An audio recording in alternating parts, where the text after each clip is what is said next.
That's what I've learned. Oh my gosh. We might have a couple more people coming, but you guys, thank you so much for being here. Of course, it's always on Tuesday. And my apologies for saying, hey, we're gonna all Zoom. That was not my intention. Rachel is traveling and asked me to send a link out. And I thought I had said we're going to be in class and share a Zoom with some students, but I didn't. So thank you for everyone for being here. I'm very happy and proud to introduce Alex Katopis, who's here, and I'm going to allow you to introduce yourself and share a little bit. My number one question is, what brought you into mental health counseling? And I would love for you to share that a little bit with them. We talked a little bit for a couple classes and invited everyone to kind of think for themselves about what they want to ask of you and learn from you. And this is an awesome opportunity. Thank you guys again for being here. And I'm going to give you the floor and kind of hover and cackle over here. All right. Thank you so much. Hello, good evening, everyone. As Liz, oh my God. I know it moves. It moves. Be careful. Yeah, I'm not going to lean on it. So as Liz mentioned, I'm Alexander Katopis. I am a faculty at the Counselor Education Program. I have multiple roles, which hopefully as we grow, I will kind of pass on to colleagues, so we're a collective unit. But currently, I place and coordinate all the field placement for all concentrations. I'm the interim chair of the program. I'm the interim school counseling coordinator, and I also represent the clinical mental health counseling concentration, being that is my area of expertise. So with that being said, about 3 years ago, I thought that it would benefit all new students who have to come through the HC 500 introductory course for me to just come and actually answer any questions that you guys might have regarding the program, the profession, the concentrations, the field placement, the industry, anything that I could answer. And I really encourage you guys, as Liz prepared you, to ask any questions that you guys have. I promise I will try to do my best to answer them. And if there is a question posed that I can't answer, I will bring it to my colleagues. I will access my resources, and I'll send you guys either individually or collectively an email. I think it's just a better transition into our program because we do have quite a large program. So everybody, again, is filtering through this class. Some of you are non-matriculated. Most of you might be matriculated, but I thought it was a great, a great forum for questions. You asked about why I entered the profession. I'm a true believer. There's a couple of therapeutic modalities that I resonate with currently, one being narrative therapy, and part of narrative therapy is really an individual's kind of psychological, emotional, and I would probably say literal, pragmatic journey in their life. So that is really the nature of what brought me into the counseling profession.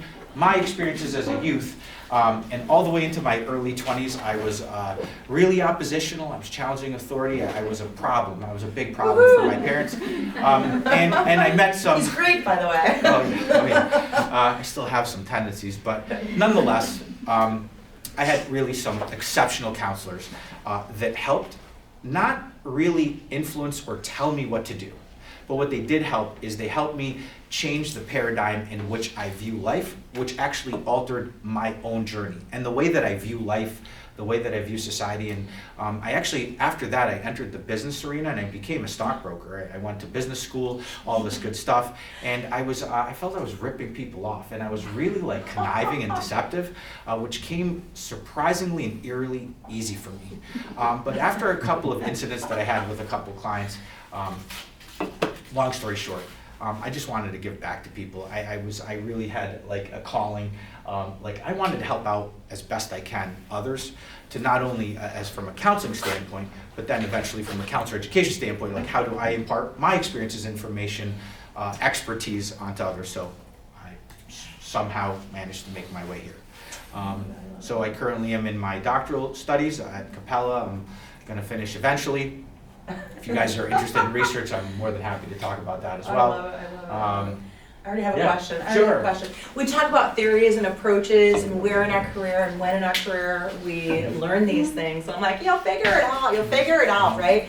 I'm curious, how far into counseling were you when you fell in love with narrative therapy, like the approach, the theory? It took me a while to mature, so I'd probably say the last 8 years. Okay. Not, when I first was in this program a long time ago, I don't even want to remember, but it was quite a long time ago. I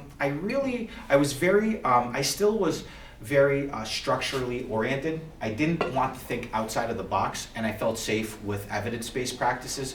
So my first 5 years after I graduated, because I really didn't know where I wanted to go, but I did know that I wanted theories and modalities that resonated with me, that were pretty concrete and manual. So I did a lot of CVT, and then I worked for an agency that I did functional family therapy, FFT, and multisystemic family therapy, MST, and I kind of mastered those two. So I worked with a lot of families, kiddos, and couples. Also individually I did CBT, but once I gained some confidence after about 5 to 7 years in the industry, I started kind of thinking more, I would probably say, let's say I thought more outside the box, and I thought more in a blended manner and about like kind of my own stories. I was able to process that, so I added a couple of more theories that were pretty much existentially driven and not so much manualized, but I also had a lot of help from my colleagues. I own a couple businesses, and my colleagues are clinicians, and they really helped influence me, especially there's a colleague that actually now teaches for UMaine Farmington Counseling Psychology Program. Her name is Dr. Bodie Simpson. I co-own Wisdom Journeys 207 with her, and she's an expressive arts therapist, and I worked with her for like 7 years, and a lot of that, right, was like really, trying to think from another type of dimension and another approach. So, we're continuously evolving. So what you feel now, you will not feel in 3 years. You're not going to feel, and you're not going to kind of identify with in 8 years. And if you do, I think there's a problem with your, professional development and maturation. You don't have. That doesn't mean that you have to stick with the modality, and if you don't, veer from it, that's a problem. But we're an evolutionary, field, just like human nature. Alex, when you came into your initial work, you're sharing with us families and couples. Is that are those the populations that you actually sought out initially in this career? Individuals, yes. Couples, no. And families, no. Okay. I just was put in a position that the agency that I worked for, they happened to do those kind of service, deliver those services to the marginalized population. So I learned. Yeah, beautiful, beautiful. What do you think? What do you guys think about Alex saying that in 3 years you're not going to think the same way, and down the road it's going to change again? Is that strange to hear that, or is that organic? Sound organic? Yeah. Beautiful. You guys, what are you thinking as far as, I know you're going to talk a little bit about internships, practicums, but I'm curious, does anyone have questions just generally about coming into counseling itself and change of career? It's ironic that when I first met you guys, I shared with you that my background was investments for 10 years, and then said screw that, started volunteering with kids, and then my world changed, and I'm curious, that's so funny that we both did the same thing. But what do you guys think? Have you guys had different careers prior? Yes, look at all the nods. Currently working full-time in another career. Love it, love it. Hi Nick, how are you? Come on in. I'm curious what your thoughts are with regards to USM, but also generally with counseling for Alex, you guys. What are your thoughts and questions? Leslie. Hi. You're my advisor. Nice to meet you. Nice to meet you. I was just wondering, we were doing interview questions. We just sent them to Liz, and a question that came up for me was what surprised you coming from being a student into being a practitioner? What was something surprising that you didn't anticipate, when entering the field? The salary. Are any of y'all surprised about the salary involved? No. I was surprised in the sense of obviously we knew, but one of the things that I was surprised, you're talking about in the early 2000s to mid 2000s, but again, community-based mental health agencies were a lot more prevalent back then. Now it shifted to other environments, but again, salary was important to me, and what I didn't anticipate was the starting salary. Not the finishing, because after I stayed for that agency for quite a while, and I went up the tier, and what I ended up doing was I combined my business acumen with my clinical experience, and I became a clinical director and started influence policy level. So that's one thing. that I didn't prepare for, that I should have, I think, financially budgeted a little bit better. The other thing is that asking organizations specific questions, right, regarding their counseling philosophy. Do they believe in clinical supervision? What is their clinical supervision philosophy? What is their support to neophyte conditionally licensed counselors? Right. Because a lot of people, right, if you ask that, you might have a vision, everybody might have their own understanding, but it might not, right, align with agencies. Okay, for instance, like there is a bare minimum, right? There's a bare minimum. We have counseling laws, right? And we have counseling rules that govern our profession in Maine. We have code of ethics that govern our profession nationally. Depends on which organization you use. But it's good before you make a decision to really kind of have that very clearly articulated and written down. The next thing that I didn't anticipate was being put in ethical dilemmas. That's why I've integrated a lot of, so if you're in any of my classes, usually I teach like diagnosis and treatment planning, professional issues, internship and practicum seminar courses, or advanced group work, HC 627. These are all required for the matriculation, correct? Yeah, no, these are all like advanced, like Yeah. internship and like your latter stages of courses. I always integrate code of ethics, whether it's the ACA code of ethics, right, American Counseling Code of Ethics, whether it's the American Mental Health Counseling Code of Ethics, whether it's the National Board of Counseling Code of Ethics, it's Certified Counselors Code of Ethics, some type of code of ethics that will kind of drive your ability to really understand the profession ethically. And the biggest crossroads that I came to face in my career was things that are not illegal, but I believed were unethical, and I had to thread the needle, right? There were certain situations and circumstances where I'm like, how much do I push the pendulum or the envelope to maintain my employment because I need a paycheck, right? And how much am I willing to compromise? Like, real case scenarios don't unfold in academia. Even when you're in an internship, right?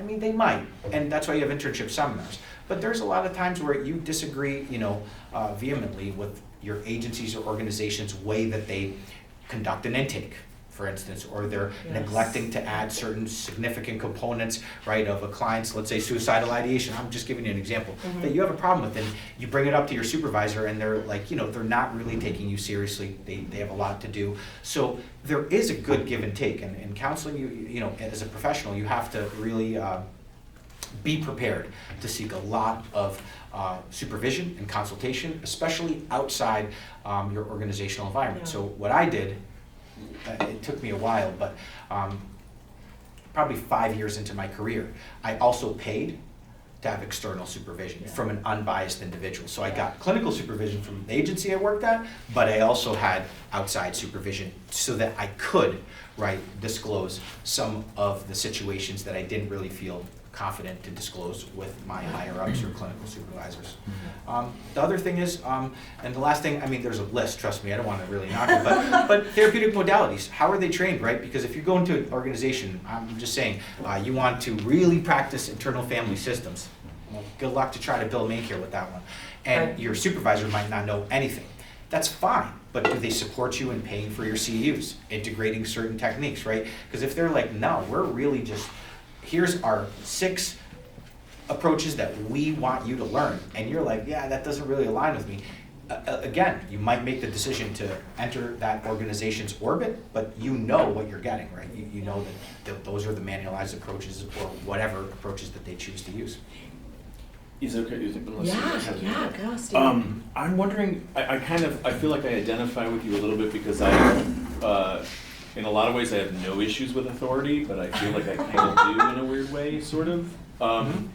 And I also sort of get really hung up on things that frustrate me, and I think I can't sort of detach sometimes about them, and I think that has to do with authority situations. So what you're describing is like, if you feel like there's an ethical approach that's not being acknowledged or not being done, could you speak to how do you not let that sort of make you cynical or exhaust you or burn you out? How do you sort of figure out a way to sort of coexist with that in a way that you don't feel like you're compromising yourself? Is that impossible, or? I don't think anything's impossible, but it's difficult. Eventually I left both organizations, but it was after like 10 years. but I would say one is self-care, right? And there's different forms of self-care. I don't know if you covered in this class. I've never taught this class, but you know, there's different forms of self-care. You know, again, compassion, fatigue, burnout, vicarious traumatization, those three areas. And I would say that really it focuses on burnout, like that you just don't, you're not inspired, you're not really enticed to go into your work environment and perform as a clinician. And what I would say regarding that specific area, right, is focusing on things in life that you value.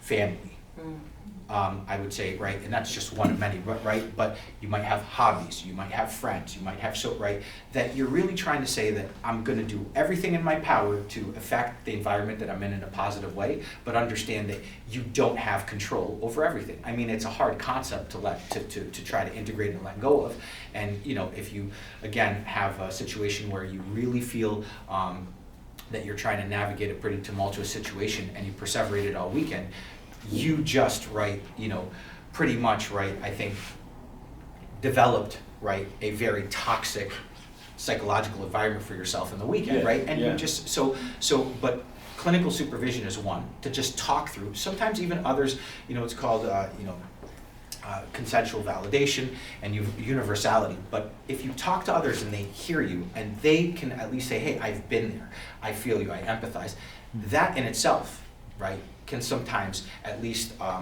dissipate some of your kind of emotional upheaval. The next thing to do is do no harm to a client. That's the number one ethical kind of philosophy, right? But then the next thing is, if you feel that it's so abhorrent, technically according to the ACA Code of Ethics, you could report them, right? But the other thing you could do is find a new employer, right? Like, hey, I just don't believe in this organization's approach or whatever. And again, you don't have to, you know, resign like, you know, a movie script on the table. You could just, again, continue to do your job. Again, you have, all of you will have your ethical obligations to your clients' ultimate well-being and care, and that's what you make every decision based upon. And then on the side, you try to explore the market to find another environment that's more aligned with your philosophies. Thank you, Yeah. Thank you, Steve. Juliana. So, in your professional opinion and like looking at past trends of the field, how do you think this field is going to evolve and change in like the next 5 to 10 years when we're just going to be starting out? And do you think it will be like significantly different from now? Great And how, Yeah. like what advice do you have for us to succeed as it evolves? Awesome question. That's a great question. That's a loaded question. Yeah. Jeez. Good luck, Alex. Yeah. I'll say, so we all operate, like Adler says, from our subjective point of views. So I would challenge you to ask other professionals to challenge my point of view, right? Because what I'm going to tell you is from my story, right? From my experiences.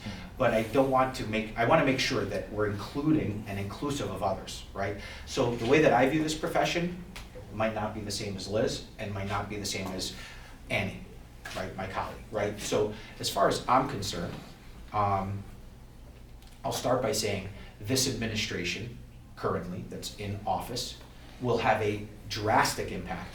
Do I know the degree? No. But are we all aware of it? Yeah, there's going to be some regulatory changes.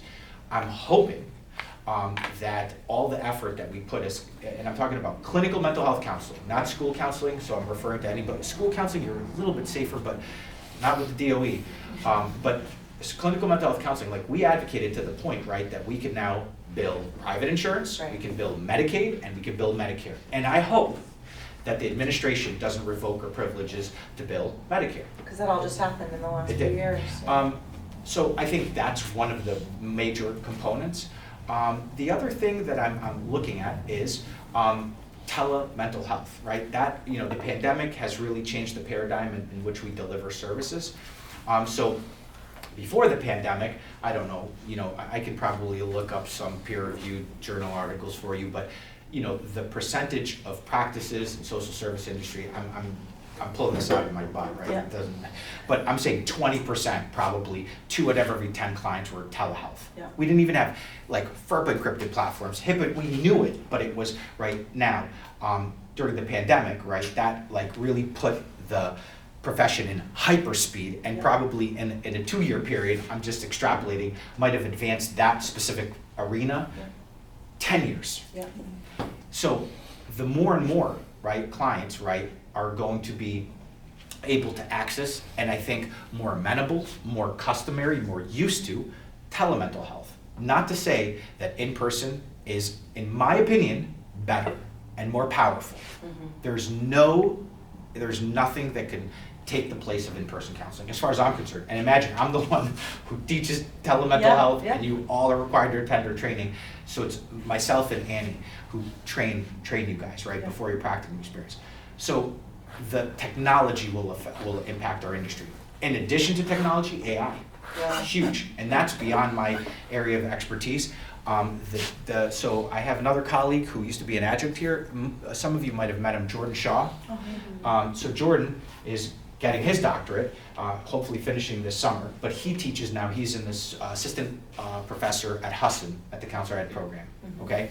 I don't know the name of his chair, I forget it, but his chair is spearheading AI in counseling. Like, that is his research agenda. He is steeped in that. And he's really trying to research about how AI is going to change, right, our industry in its entirety, just like it has with like the medical field, right, where you're going and sometimes there are bots that will do an intake, right? They're not human beings, and they actually have a process of elimination by programmers, and then they refer it.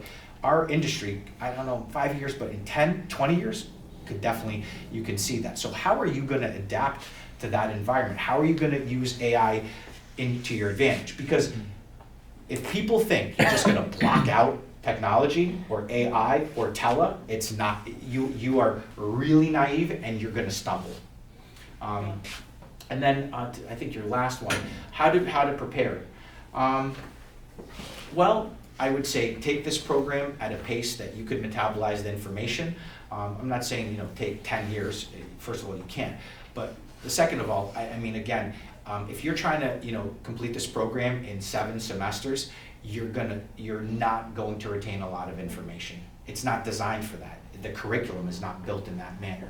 So taking it in a manner where you can really metabolize the content from these courses, so that really will propel your professional growth, your experiences. Really try to get whatever you can out of your practicum and internship experience. And all the courses are important, but understanding the fact that diagnosis is a part of us, our industry. That's actually what separates us from pretty much, right, every other discipline in counseling. So, right, we are diagnosticians from a mental health perspective, right? We have the privilege to do so. And what I mean by that is, you might have your own beliefs about whether you want to you believe in diagnosis or not. I'm not saying that that's not valid. I'm just saying that, how do I use diagnosis, right, to best serve my client? That might not be a formal diagnosis, but how do I use that? That's really important. And then really start to gravitate slowly in this program and in your profession, right, towards environments, populations, and modalities that are aligned with your personal, not professional, your personal philosophies and values, right? So if you really believe that, for instance, there is a huge part of somebody's past that influences their development, right? You should not try to harness solution-focused techniques. It's not aligned with what you believe in. Right? You're going to be disingenuous and you're not going to be authentic, right? So you got to also what do you believe in? Where do you believe that the development, where humans really evolve? How do they evolve? What influences them? Is it their story? Great. Well, I could teach you all about narrative therapy. But if it's not, if you think that it's structural, right, it's more cognitive, humanistic, well, maybe you're in CBT, and there's no harm to it. So really try to kind of shape your future. Thank you for that. I wanted to ask you guys, is anyone here has been or is involved with community mental health? You are, yes. And I think that's absolutely critical. It's interesting that we both started in that fashion too. And I've encouraged you guys to consider that route, even though you might compromise, as you're speaking, you might compromise some of your belief system, but so much, and I know you've spoken to the harshness and reality there as well, but what a beautiful foundation for assessment and diagnostics. That's what I really encourage, because that was a beautiful beginning, right, into the field. Yeah. But anyone else? Juliana, great question. Other questions? Natalie? Okay, I have a bunch of little questions. And I'm a non-matriculated student, but I did apply. So if this is like 101 for everyone else, you can tell me to email you separately. But can you talk more about the mechanics of like when, depending on your pacing, you should plan to start practicum and internship? Can you break up the internship with different partners, like something in private practice, something in community mental health, and then just sort of like recommendations for actual, like in the Portland area, community mental health partners? So that's a lot of questions. That's great. Yeah, those are, no, I think it's these are type of questions that I come to answer in 500. So to answer your question, usually, well, you need to take all the prerequisites of practicum and internship, which usually take students about anywhere, depending on your pace. If you take them 2 courses a semester or 3, I don't know, 4 to 5 semesters, and then you can start your practicum the 6th, 4th, 5th, 6th, 7th, around there semester, and then right after practicum, it's a scaffolded experience for most. I mean, there's probably 5% of the students that finish practicum and take a semester or 2 off or take other courses and then start internship, but the majority, right after your practicum, you start your internship. Practicum's only offered in the fall and spring, and then internship is offered all year round, right? Summer, fall, spring. Yes, you can, conduct your internship at multiple sites, but the limitation to that is you have to start at the beginning of your experience. The reason being is that, I don't want you guys to think that, maybe you guys are lucky enough to prove me wrong, and I'd be the first to be excited about being wrong. But if you wanted to, conduct your internship, which usually takes 3 semesters, 300 hours a semester. If you wanted to complete your internship experience at one site for 1 semester, at another site for another, and at a third site for the 3rd semester, no site will host you. And why is that? Because the nature of the internship experience and the overhead expenses that sites incur, right? So basically, a site will tell you, okay, I have to now be your primary clinical supervisor. I have to give you supervision on a recurring basis. Time is money. We do not stipend them. They get 0 money. None. This is service to the community and profession. So you have a supervisor saying, I have to supervise you. I have to give you access to my EMR, which costs money per month, right? I have to give you a computer sometimes, an office space, equipment, all of that coming at an expense. Now, some internship sites charge a marginal fee, $20, a nominal fee, right? Just to try to cover their overhead expenses. But then there's client continuity of care, right? So if you start and it takes you 5 to 10 weeks to build up a client caseload, well, that's almost half the semester's gone. So then what they are left, right, with the best practice and due diligence of what are they going to do with all those clients that now are in your caseload. They have to refer them. What are they going to do with them? So usually it's 1 site for the entire. Now, you could try to negotiate 2 sites, like I'll have 1 private practice, I'll have 1 community-based mental health agency, but you have to, what's your availability and what's the site's availability, and then it's like a Rubik's Cube. Have people done this? Absolutely. Yeah. But it takes some planning, for sure. Can I dovetail on that? I finished my master's 60-hour in Vermont, so different school right altogether. But I took working with a women's shelter. I worked with as a job, a part-time job, knowing they would agree to hours. And then I took a part-time job working in a residential home, knowing beforehand they would agree to the hours. So please think outside the box. Go ahead, Michelle. So you can get paid to do your internship? Again, I took the jobs ahead of time, so I was started my master's degree with these jobs, thinking ahead, and then worked with them, with the people that I already had relationships with, to count the hours. Yeah. There are a few sites that do pay or stipend. Like one comes to my Sweetser. They just got a big grant. They do practicum and intern, and they have a 3-in-1 where they try to, right, their incentive is to get clinicians, conditionally licensed clinicians on their workforce because there's such a shortage. So they do your practicum, then they want you to secure your internship. The internship, there's a stipend associated with it, and then they leads right to employment, and they provide you with a clinical supervisor. So it's like a 3-in-1, and you gotta check them. There is also for them for the student a sign-on bonus. So I'm giving you that as an example that I've worked with Sweetser on developing this kind of pathway. There are a couple others, like Kids Piece has, working with families. Oh, yeah. They have a paid internship. Few, mostly are not paid. Yeah, Most of them mostly are are not paid. Okay. I hope that answers your question.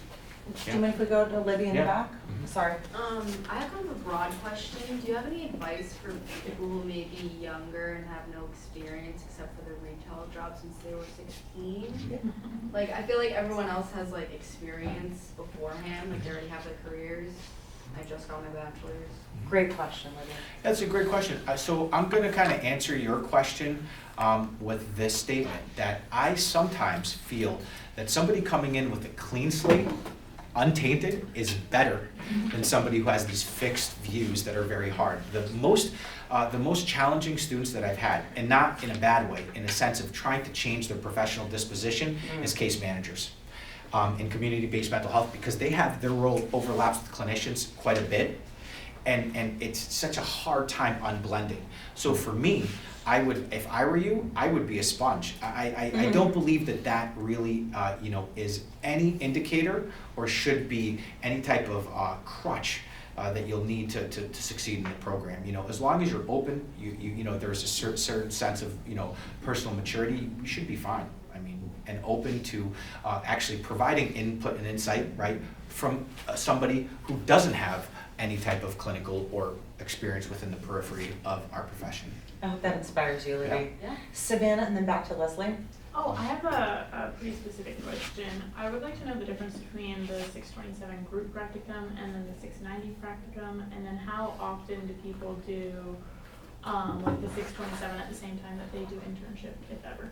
Always. Oh. Always. And the group practicum, so 627 is a course that if I had it, I would change the title because it's deceptive. And what is it, I'm sorry? Group practicum. That's group course, 627. It's not associated with practicum at all. Practicum is a separate experience. Okay. 627, the reason that it's titled group practicum is because there is an embedded component within the course that requires students to conduct or facilitate an out-of-class group for 10 hours. So you have to actually run a counseling group, or it's a psychoeducational group with an embedded counseling component in it for 10 hours, because that aligns with KCREP and the Association for Specialists in Group Work. So what happens in that course is whoever's teaching it works with up to 12 students as the cap, because it's a supervision course, with the students in that course to find and locate an out-of-class group that you can facilitate, right? You're basically charged with going to find one. The reason that most students do it during their internship is because they're hoping that they can convince their internship sites, or their internship sites might already offer groups at the site. So if that happens and you're interning at an approved site, you can actually double dip your 10 hours, right? You can use them for that class and for your internship experience. I would probably say I wouldn't recommend anybody to do that, to take that course earlier than their practicum. There have been a few students when I taught that course that were in their practicum experience, and that's okay. But before that, I think it's too premature. Okay, so just to double check, the 627 is mostly just a classroom-based situation. Not mostly, it is a class. Yes, and then with the requirement of 10 hours outside. Correct. Okay, perfect. Yep. Thank you. Good, awesome. Leslie? Yes, this was just kind of a tag on to that question about internship. So I was like looking for different therapists to interview, and I found one private practice that hosted multiple therapists and Which one? counselors. The one, it's in Biddeford. It's a women's focused. I can't remember what it's called. Okay. But it was interesting because they had, the lady in charge, and then LPCC, and then they had people doing their internship. They were like, and it's at a lower rate. It was like $50 a session or something, and I was like, is that a thing people do? Like, I hadn't even. Was it you said a private practice? It's a private practice. That's I'm trying to think who it is in Biddeford. I can send you yeah. it there. Yeah, I don't have all 100 sites memorized, but. It's 99. That's the only one I'm forgetting. Yes, it is common practice, only for internships. So as I said, sometimes private practices will charge nominal fees, but there's other ethical procedures that are aligned with that, right? That you'll have a professional disclosure statement stating that you're an unlicensed trainee, all this stuff, but then they are able to charge a nominal fee. Again, it should not be for profit. It should really be for covering their overhead expenses. But there's no regulator on how much they charge, right? So yes, that is that, and usually you'll see that in private practice. You won't see that in community-based mental health settings. What other questions do we have? Michelle? Oh, I'm sorry, Rod. I didn't know whose hand was up Yeah. first. Yeah, with respect to internship sites at like a private practice or group practice, do you see anybody building a client list that they end up staying with, even if I guess if you stayed with that group practice you would, but if you don't, do they typically have NDAs, or in other words, like, or is it more of an understanding where the clients that are working with you could potentially continue with you if you... You'd have to, yeah, that's a great question. You'd have that's on a case-by-case scenario with the practice. You have to arrange that. Actually, it's a good question. You have to arrange that before you start taking on clients so that it's clearly indicated in all the pre-intake paperwork of the client, like their disclosure statements, what happens. Ultimately, it doesn't really matter what the paperwork says, it's the client's rights. Right? The client could say, I'm following the clinician. That's it, right? You can't violate that. But there have been a few situations where usually a student will join the group practice, right? And then they'll just stay on with their clients. But you have to remember that there is a probably period of anywhere between 2 and 8 weeks until you get your conditional license that you can't work with them. So you'll have to make contingency plans for sure. Okay, thank you. Yeah. Michelle, did you have a question? Yes. Can we ask school counseling questions? Or? Oh yeah. Okay. Oh yeah. I'm prepared. It took me a couple years. What type of internships usually do students do for school counseling? Oh, we have diverse. That I'm happy to say we have a diverse selection. I mean, we have probably, if I think about it, let's say we have like 50 schools, not districts, but schools within districts, anywhere from elementary all the way to high school. And yeah, we have the ones that come to mind, Portland, South Portland, Sanford, Lewiston, huge, hub, Kennebunk, Gorham. It goes on, the list goes on and on. So I'm not really I don't have clinical mental health. I'm concerned. We have limited sites. School counseling, I'm not concerned. And the good thing is, unlike clinical mental health, which will probably your peers will be jealous, but unfortunately, and I'm saying this with not to knock on the DOE, but I am. And so you guys are permitted to go and get conditionally licensed before graduating the program. I have a problem with that. I've voiced that to the DOE, but you do. I can't stop you. I wish I could. I can't. But with that being said, there's a lot of school counselors students who sometimes get conditionally certified, sometimes are licensed, sometimes they don't. But the good thing is when you go to your practicum, but your internship, you can pretty much complete a full internship in 1 semester. Right? Because if you assume a full-time internship role, that's 40 hours a week, right? You're accruing all the hours. And direct student hours are much different than direct client contact hours, right? Oh, interesting. Very, yeah. Okay. So it's expansive. So there are opportunities for school counselors to really get their practicum and internship done within a year, right? If you do it fall and spring. If you do it spring, you have to wait for the summer until the fall. But yet, there are other students who say, no, I want to diversify my experience and I'm going to do 300 hours at an elementary and 300 hours at a high school, right? Okay, interesting. Yeah. Okay, thank you. Yeah. Catherine? I have another question about school counseling. I don't know if you remember, but you were part of my interview for the application process, and I had a question about, again, my specific field is kind of going the way of the wayside, which is guidance counseling. And my curiosity is because I worked in college admissions, you see a lot of college counseling offices in schools, but it's no longer called guidance counseling. But my specific interest is kind of, for lack of a better word, guiding young adults into whatever path they choose beyond high school. Are there internship opportunities for me, even though guidance counseling is is kind of slowly disappearing and it's just becoming counseling. May it qualify more vocationally. Yes. You're identifying more vocational counseling. And, I mean, vocational, but also college. Yeah. Yeah. Yeah, there's, so I would say so the school counseling profession since like 10 years ago, 15 years ago, you have to go to the ASCA Code of Ethics, but it's evolved. So one, guidance counseling, antiquated term, like that's a big no-no, trust me, it took me years where they slapped my wrist and never say that word again. Two, with that being said, there is a sect in some high schools, I forget, there's a guy I could even introduce you to in the Buxton High School, that's exactly that. He's like a career, they don't call them counselors, but there's like a career coordinator. That's not school counseling. So school counseling, right, is a very unique and versatile role. And so according to ASCA, which is the kind of, right, the holy grail of your industry, there's three things that revolve around school counseling fundamentally, right?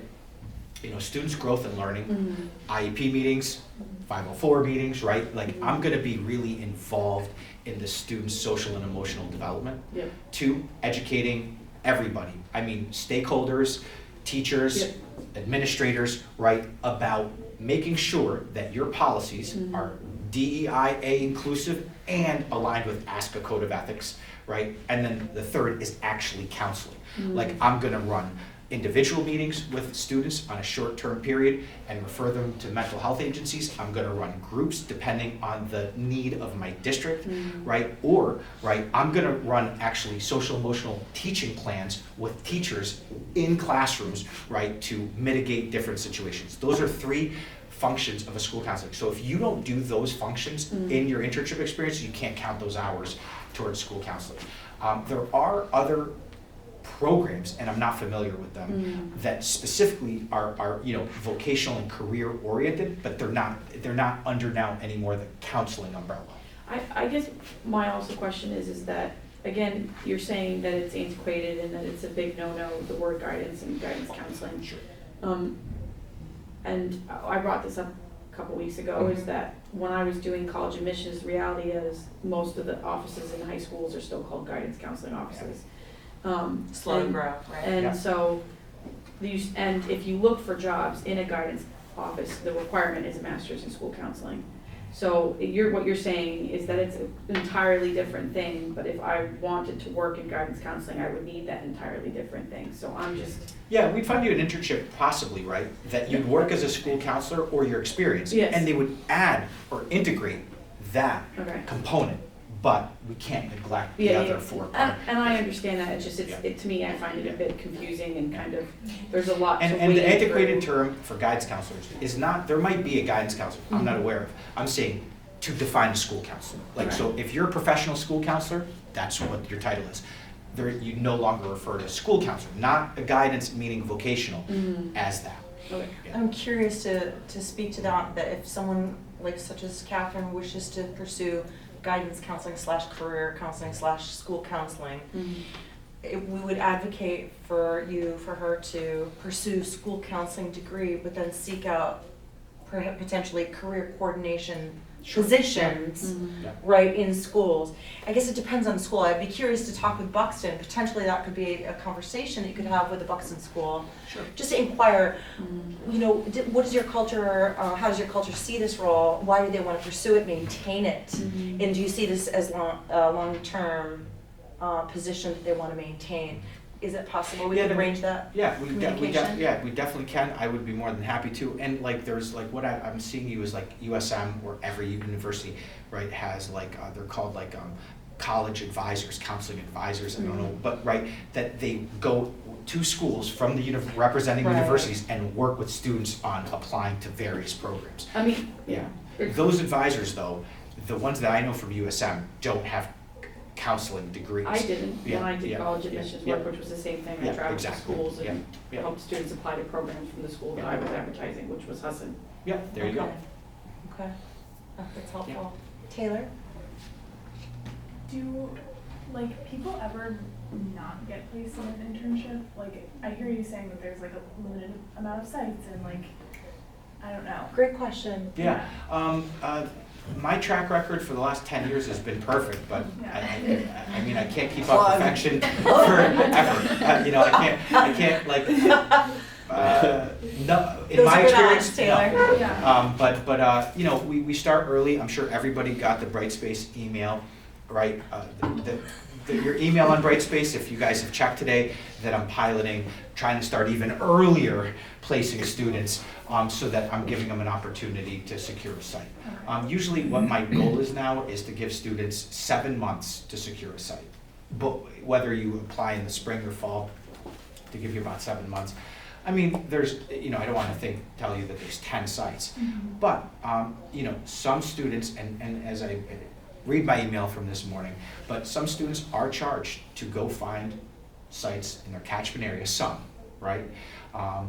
That they then will bring to our attention, and we do have a screening process so that, you know, the student, to ensure that the organization meets our requirements. But like I would probably say like 40%, maybe 30% at least of all the sites that are approved are not from my efforts. They're from students going out and bringing them to our attention. My GA, you probably don't know her, but Maeve Donnelly. She's awesome. Yeah, she's part of MEPCA. She's Anyway, awesome. you know, I've had her for a year and I've had a GA the last 3 years, but nonetheless, trust me when I mean we reach out to sites. We've reached out, I can confidently say, to about 250 sites, and we've probably secured 4 of them. Yeah. Because a lot of sites, and you know, so Wow. sometimes I charge the students to say, hey, listen, it's just, you know, challenge my, you know, disposition and ideology. Sometimes it's more powerful from the student to go to sites, but you'll be surprised how many times students are like, oh, Alex, okay, I have these 2 sites, and I'm like, yeah, I contacted them last month, and they said no. So if you can, you know, convince them, great. Yeah, That's so it interesting. sounds like it's more of like a collaborative process of like choosing a site rather than being like assigned one. I don't know, my like previous master's program, they were like, "Oop, here you go. No, like, this is never, where you're going." I will never, at least until I'm here, Yeah. at least for the time period that I'm here, that will never be the case, no. I mean, again, I will offer you a site that's as closely aligned with your professional orientation, but let's say there isn't a site that's aligned, or you don't like any of them, or all of them are full, or they're not in your catchment area, yeah, then I will, and trust me, I have documents to help support you, go and solicit sites within your local community. Sebastian, sorry Taylor, go ahead.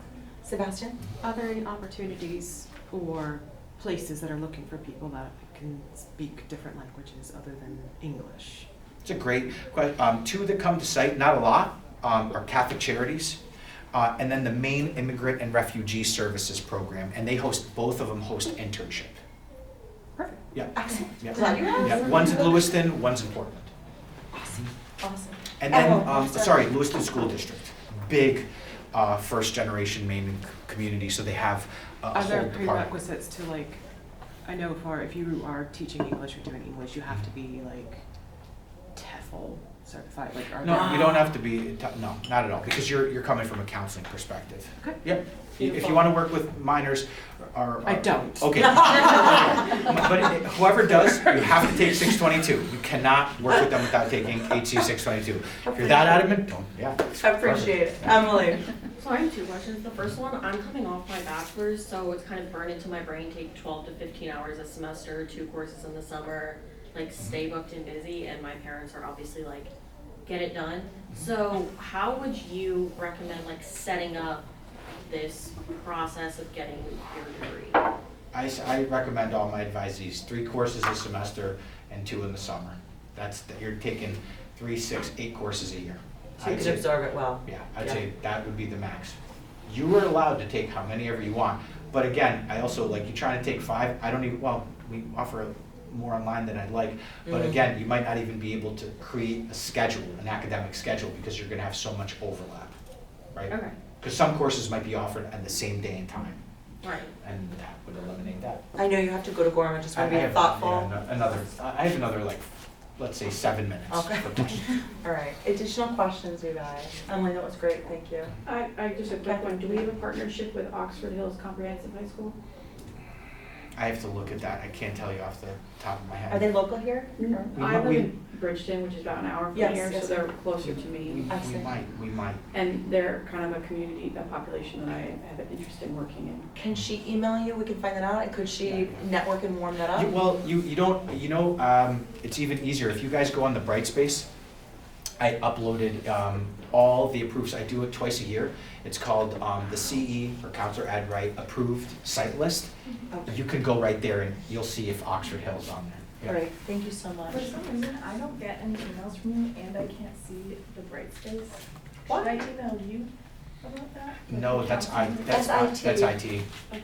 Well, are you I love matriculated? IT. And they weren't. Are you matriculated? Yeah. Yeah, you should. Oh, you know who should? No, James Douglas, Counselor Ed at maine.edu. He'll be able to help you out because you should be, if you're That's matriculated, good. you should be receiving all. And by the way, it is so important. Do not delete the Brightspace announcements. Like, at least read the title before you delete them. Every time I go. Yeah. I'm just wondering, there's a few of us interested in couples counseling. I don't know if there's really any internships that are for that, or if it's more like just involved in the general like community health aspect. Yeah, Like you said you got involved Yeah, that no, way. it's a great question. The answer is unfortunately no. We have a very limited sites who specifically do couples, and even the ones who do specialize in couples, a lot of couples are choosing the fully licensed clinician at the practice, and some couples are like, yeah, I'm willing to work, right? But it's a more delicate subject. So we have a simple therapy that works with couples, and Tom Cannon in Brunswick, Minding What Matters. I'm trying to see, those are literally the only two sites that I might have a third site that works specifically with couples that comes to mind. If you want to work with couples, here's what I'm charging you before you come to the practicum field placement establishment meeting, where you'll submit your application. You don't have to reach out to me. I can't fend off 300 emails at once. But when it's your time, my suggestion is now go and try to find sites who are willing to host you, and then you'll bring them to my attention during the practicum and internship field placement establishment meetings. And that provides me with ample time, because we have 7 months to make sure that they meet that. But bring it to my attention, because I think we have, I'll say 3 sites that actually work with couples. Network, right? Yeah. Awesome. Brooke, please. Oh. Sorry. Oh, no, I've asked a million questions. Do you recommend your practicum being with a different population versus your internship, or should they be similar populations that you're working with? Great question. Subjective. If you have your course planned out, it's okay. Your professional trajectory, great. No, I would stick with that. And sometimes you could even be privileged to work at a site that hosts practicum and internship, so you just transition. Other times, you don't know, right? And you're like, you know what? I want to work with some population. It's more opaque, right? I'm going to work with one population, and I want to work not even with a population, in a different environment. And that's, you could do either. Okay. Yeah. Leslie. Slow can you do your internship? 1 credit hour a semester over 3 years. Okay, so what is that like? Just as someone who works full time, it's how many days a week is that? So you're talking about accruing 100 hours per 15-week semester. So if I can do my math right, divide 15 by 100. So and then you have to have 40 direct client contact hours. So 40% of those have to be couples, family, individual, assessment, diagnosis, participation, observing, all of that. So you're really talking about 8 hours a week, maybe 3-4 of which are direct. Substantial. I know you touched on it briefly, but you said it's a collaborative effort, and a lot of people will come to you and be like, I've talked to this place, or what is the process if a site or a school is not on the list? Oh, the same as mental health. Bring it to my attention during field placement meetings. And I have specifically, and I love that, because then what I'll do is I basically tell you, to just summarize the process quickly, it's very simple. Literally, I do the lion's share of the work. You provide that site with my email, alexander.katopis@maine.edu, and I take it from there.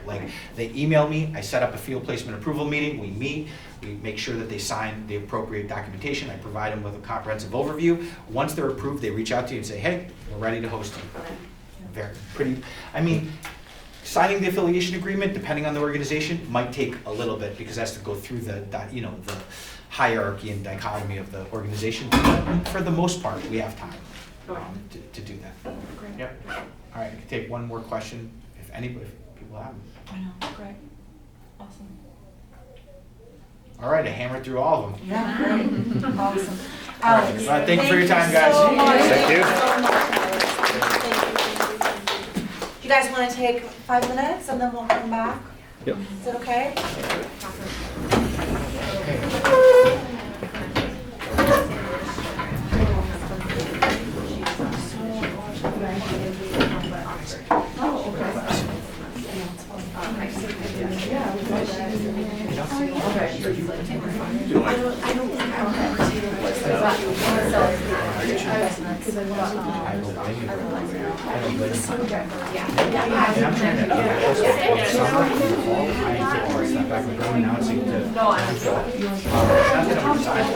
Somebody has to take over. Yeah. I don't want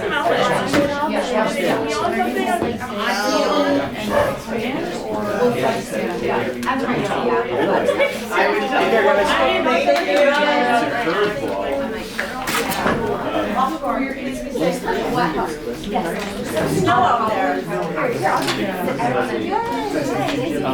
Yeah. So, what do you guys think about how Extreme. Because it's like, there's only so much time you get one day, like, Yeah. it's just kind of That's weird. totally. I never did it. Like 2 semesters, 3 semesters. But if you did want to do it, Yeah, ideally. Yeah. But if you Always. oh my god, maybe No, I mean,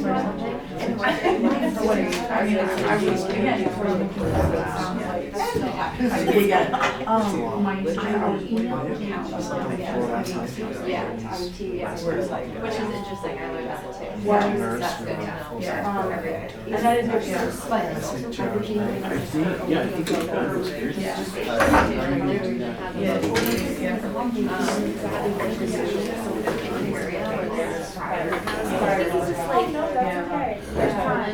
There's no perfect, area.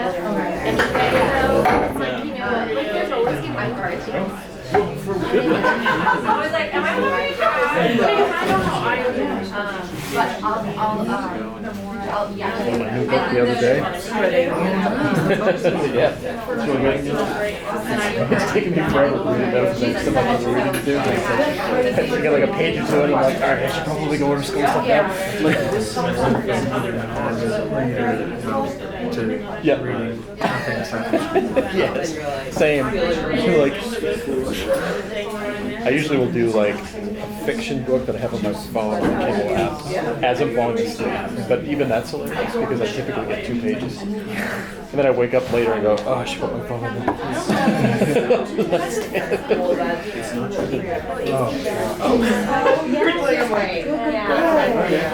Break down additional questions that you have to follow up with him. Yeah, but like.